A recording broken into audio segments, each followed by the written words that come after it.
In today's tech video, I'm going to show you how to fix YouTube if it isn't working on your Roku device.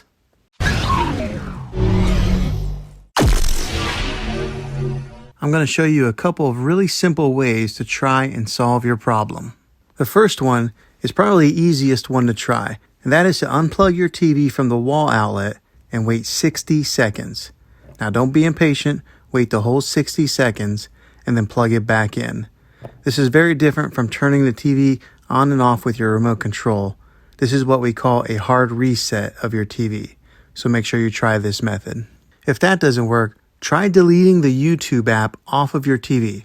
So go over to wherever the apps are located on your system and remove the app altogether. Then reinstall the YouTube app again.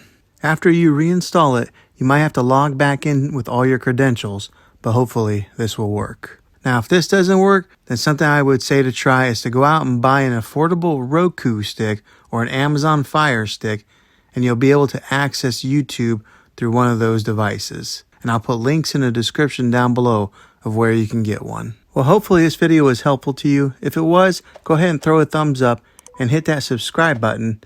I make tech videos all the time, and I'd love to have you back in the next one. Take care.